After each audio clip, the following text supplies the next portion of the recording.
Meron video si Sandro Marcos kausap niya yung mga gunggong na mga dating mga dilawan, dating gigil na gigil sa mga Marcos, ngayon mga Marcos lovers na. Dating mga Marcos haters, ngayon mga Marcos lovers. Merong bagong pautot ang mga ogag. May bagong sinasabi si Marcos dito, si Marcos ito si Charis. Yung di umanong may control sa lahat ng mga vape products dito sa Pilipinas. Meron siyang mga kwento patungkol daw sa Uniteam. Pakinggan natin, tapos lagay nyo dyan sa comment section kung kayo ba'y naniniwala sa bagong patotsada ng baklang ito. Sige, pasok. Nakatingin sa'yo. Marami talagang, it was a part of me kind of saw it coming. Actually. Hindi dahil sa... Actually? Part of me kind of saw it coming. Tapos puta, biglang may nagsalta. Actually? Anong actually? Po kinang inang interview yan. Anong actually? Actually, part of me kinda saw it coming. Actually? Tangin na to mga bobo.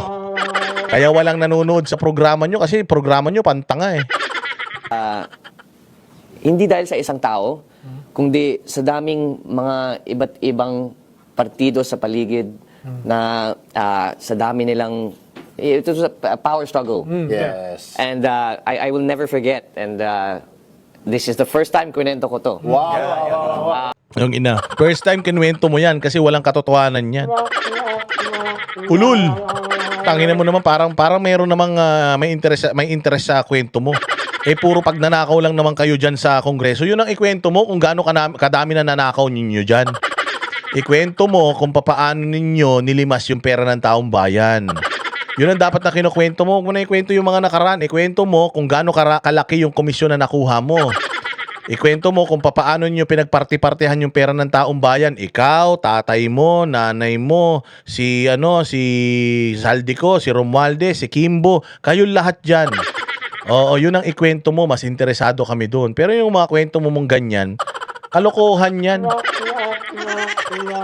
Kalokohan yan, style nyo bulok.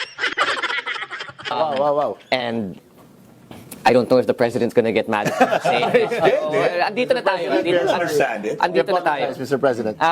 Nung nangangampanya ng aking tatay, tapos hinihingi niya ang suporta ng Malacanang. Nangangampanya daw yung kanyang tatay, tapos hinihingi daw niya yung suporta ng Malacanang. Nangangampanya yung tatay mo, hihingi niya yung suporta ng Malacanang.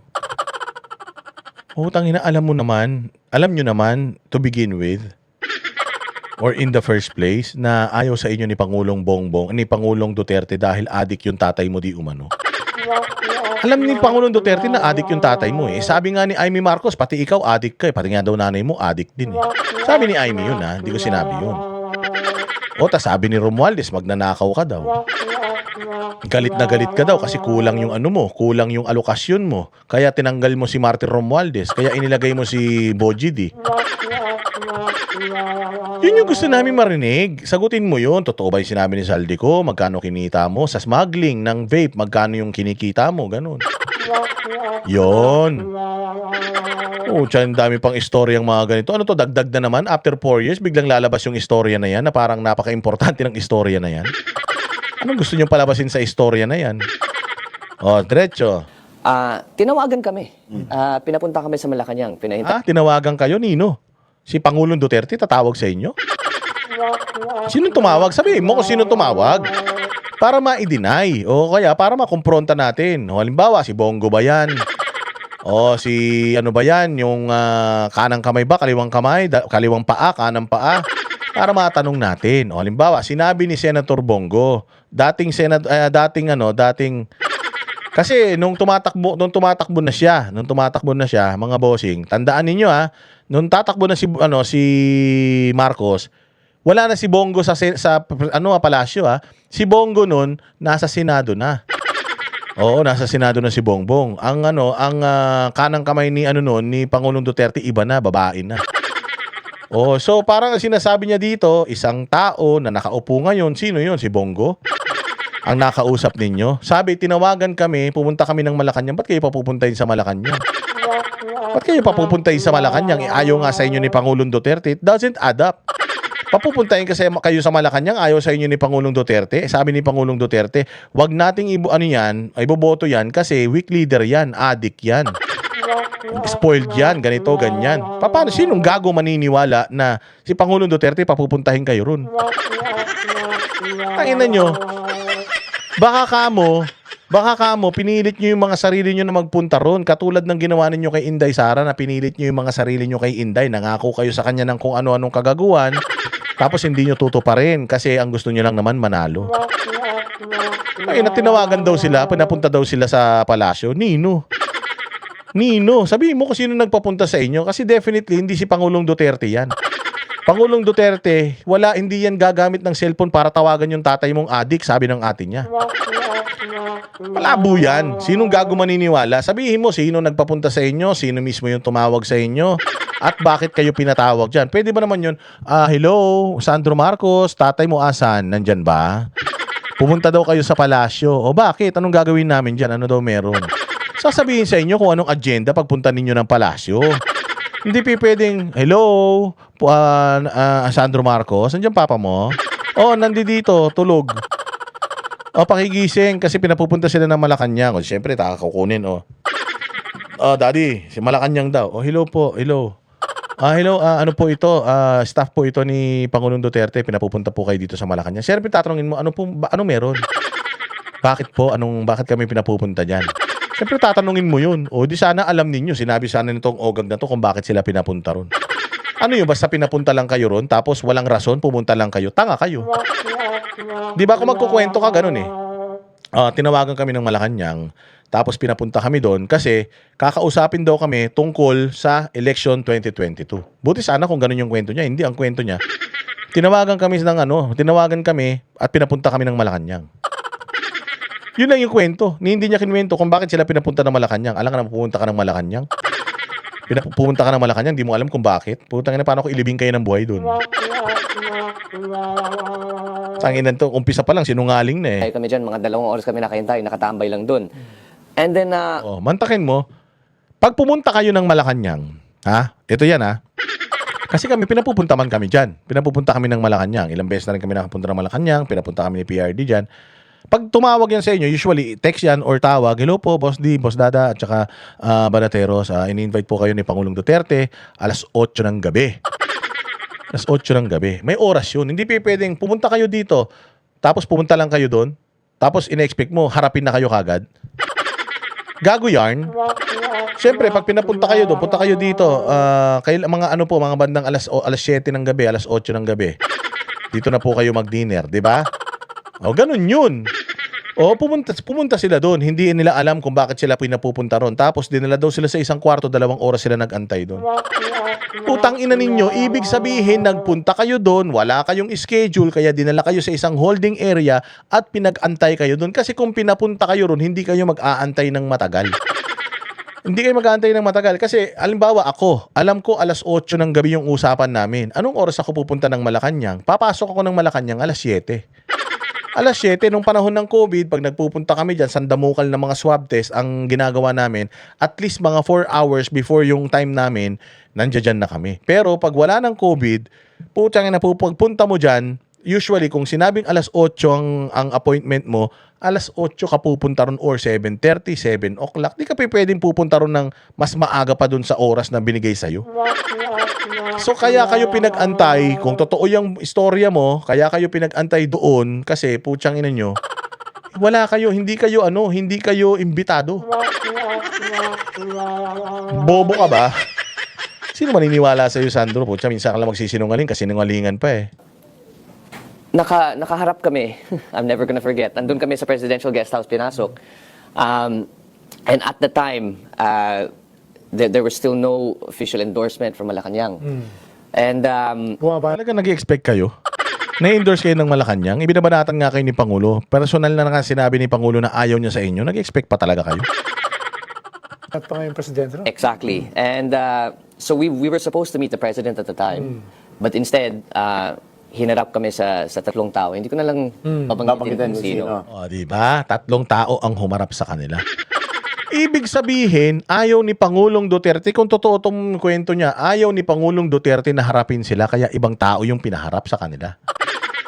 Ayaw ni Pangulong Duterte harapin sila kasi kung talagang pinapunta kayo ni Pangulong Duterte, si Pangulong Duterte ang haharap sa inyo. Kasi kapag pinapupunta kami ni Pangulong Duterte sa Malacanang, hinaharap niya kami.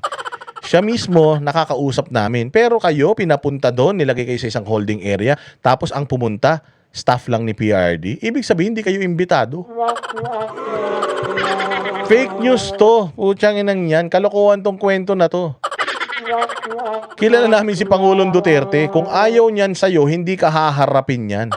But the fact na hindi kayo hinarap doon, imposibleng pinapunta niya kayo doon, tas hindi niya kayo hinarap.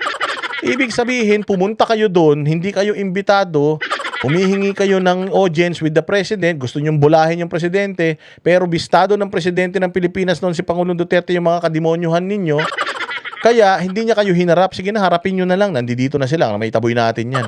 Harapin nyo na lang, kaya pinaharap kayo doon sa 3 tao na yun. Kung importanteng tao talaga kayo at kung si Pangulo nagpapunta sa inyo dyan, sana si Pangulo humarap sa inyo. Kung meron mang mga demands ang palasyo, sana si Pangulo mismong nagsasabi sa inyo. Tangina, sinong gago ang maniniwala dyan sa istorya nyong gawa-gawa? But we were put in front of 3 people and they essentially, asked, ano plano mo, ano magagawa mo para sa amin, etc., etc. And then there was Yun ang nakakatawa dun. Anong plano mo, anong magagawa mo para sa amin? Do you think, maniniwala ba kayo dyan, sa klase ng pagkatao ni PRD, uutusan niya yung mga tao niya, natatanungin sila na, anong magagawa nyo para sa amin? Si Pangulong Duterte ba, nagtrabaho ba para sa sarili niya? Si Pangulong Duterte ba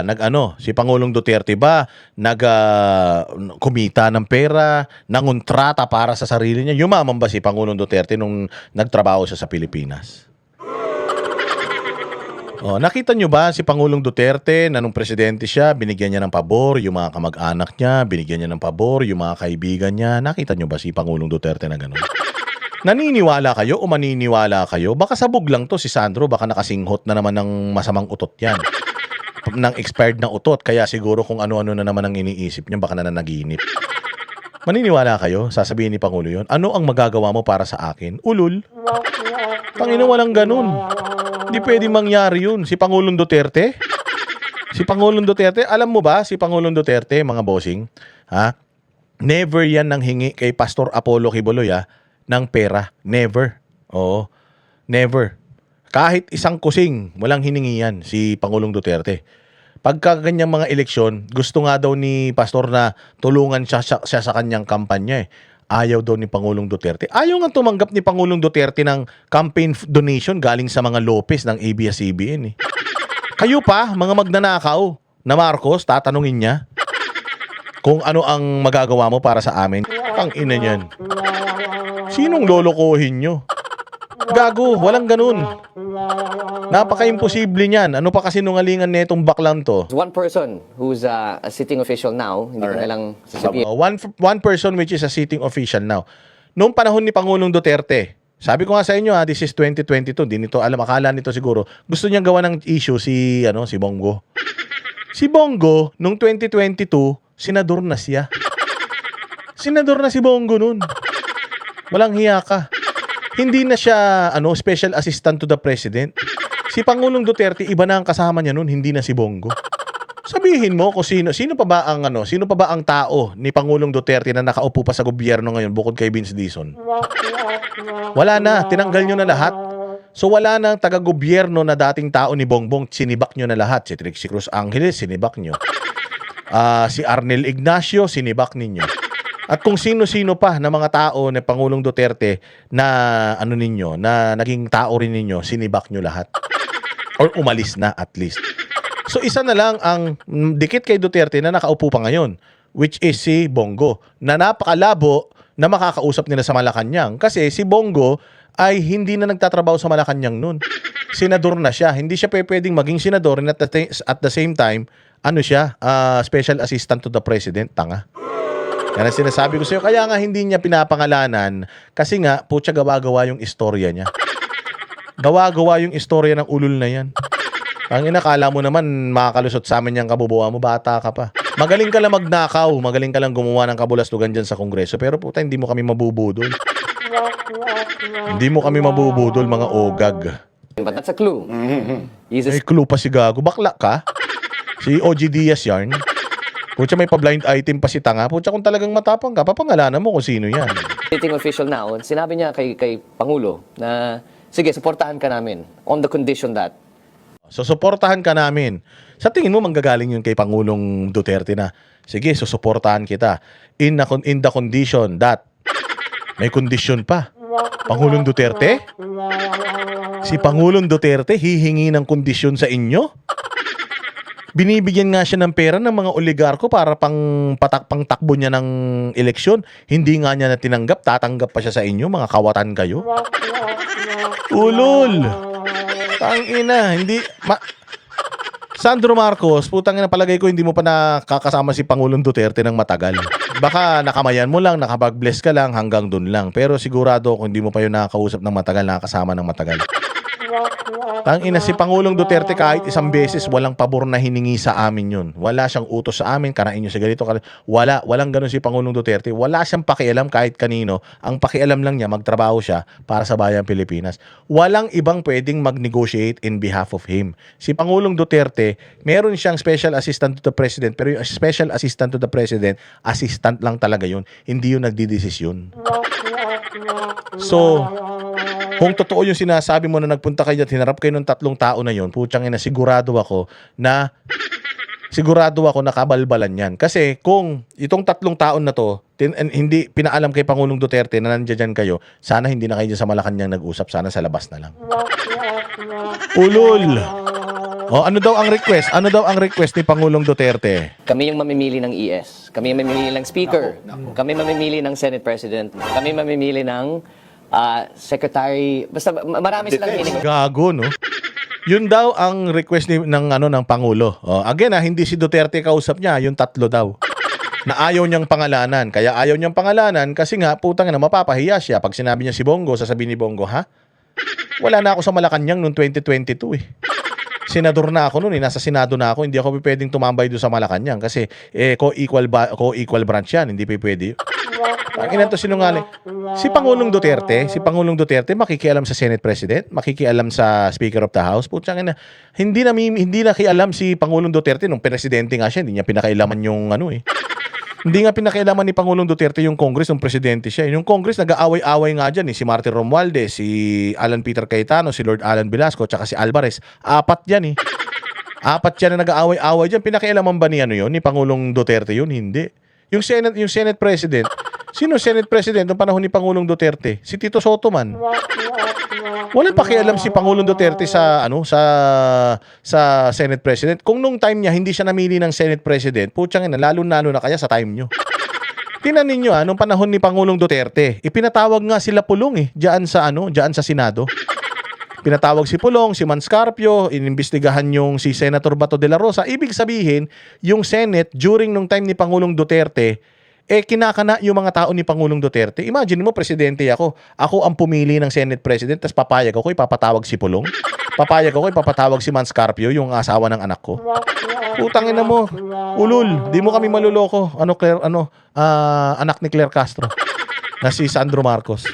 Di mo kami maluloko. Nung panahon ni Pangulong Duterte, presidente siya, hindi nga niya kinontrol ang Senate at ang Senado. Tapos sasabihin mo na, panahon ninyo, kayo magiging presidente, i-endorse ko kayo, pero ako mamimili ng Senate President at saka Speaker of the House. O lol, magsisinungaling ka na lang, kasinungalingan pa. Sandro Marcos, putsang inang yan. Parang sinabi mo na yung tatay mo hindi nagda-drugs. Malayo sa katotohanan yan, ulol. Pucha, di ba natatandaan ninyo si Pangulong Duterte? Di ba pinipigilan niya si si Pulong at saka si Bato? Sabi pa nga ni Pangulong Duterte noon wag na kayong pumunta diyan kung bababuyin lang kayo diyan sa Senado. Sa tingin niyo ba kung hawak ni Pangulong Duterte ang Senado noon, pupunta diyan si Pulong, bababuyin ni Trillanes? Pupunta diyan si Manscarpio, bababuyin ni Trillanes kung kontrolado ni Pangulong Duterte yung Senado noon? So nung panahon ni Pangulong Duterte, hindi niya na control yung Senate, tapos gusto niya kontrolin sa panahon niyo. Paano 'yun? Oh, tanginan yan. Walang kakwenta-kwenta. Pucha, magsisinungaling ka na lang. Kasinungalingan pa, boss. Marami silang hiningi. I can imagine them saying, And then when we left the palace, tumingin tatay ko sa akin. Alam mo, kulang na lang papatayin na nila ako. Paano papatayin? Humiling lang sa'yo ng kanila yung ES, kanila yung Senate President, kanila yung Congress. Paano kulang na lang papatayin ako? Anong connect nun? O sige, i-ano ninyo, i-connecta nyo. Anong connecta nung kulang na lang patayin ako doon sa sila ang request ng Secretary, ES, Senate President, Speaker of the House? Anong connect nun sa kulang na lang patayin ako? Tangin na yan ang sinasabi ko eh. Batak kasi kayo ng batak eh. Huwag kasi nagdadrugs masyado, sabi ni Amy. Huwag kayo masyado singhot kasi ng singhot ng mga masasamang espiritu. Kaya kung ano-ano naiisip ninyo eh. Mantakin mo nagkatinginan daw sila. Hala, kulang na lang patayin nila ako. Paano ka papatayin? Humihingi lang sa'yo ng Speaker of the House, Senate President, Executive Secretary, at kung ano-ano pa. Paano papatayin ka nun? Oh, tangin na palumpalo. Palumpalo, boy. Putsang ina, kung ano man yang iniinom mo. Putsa, ipasa mo naman yan, pre. Ganda ng item, ah. So that's it's there was Kaya you there were was a expecting- lot at play. There was a lot at play, and there were many people who I guess were vying to take power away. I suppose. yes. Ha? Take power away? Kanino?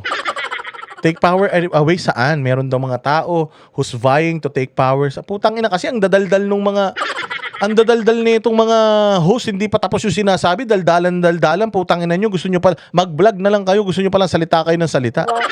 May sinasabi pa si Bongbong, si Sandro, hindi pa niya nakukumpleto yung sinasabi niya mga kalokohan, hindi niya na matuloy-tuloy dahil ang dadaldal nyo eh. Yan, Sandro Marcos, walang maniniwala dyan sa sinasabi mo. Unang-una sa lahat, sabi ni Amy, addict ka. Sabi ni Amy, addict tatay mo tsaka nanay mo. Putsang ina, palagay ko, yung iniisip mo ngayon, hallucination mo yan. Kung totoo yung sinasabi ni Amy na addict ka, baka batak ka lang yan, ma'am. Ma'am. Ay sus, anak ng tinapay, oh. So, PRTV at DCMM, you just got your new super cut Sige, putangin na, pasikat. Sige, magpasikat. May super cut, may mga super cut pa. of the day. That 1,000 new super cuts come out of that. I'm sorry, Mr. President. Very existential. Please don't get mad at me. Diba, medyo, May drama-drama pa silang ganun. Please don't get mad at me. Ulul, tangin na nyo mga addict. Tanga lang ang maniniwala sa inyo. Yung mga bobong mga follower nyo lang maniniwala sa inyo. Puta, sigurado ako, sasalsalin na naman yan ng media, sasalsalin na naman yan ng mga vlogger nila. Isang buong linggo, putang ina, walang kakwenta-kwentang walang kakwenta-kwentang balita. Ulol. Tangina nyo, maloloko nyo dyan yung mga tangang mga follower nyo lang. Hindi nyo kami kayang lokohin, mga ulol. Tangina ninyo. Walang inuurungan, pagtama pala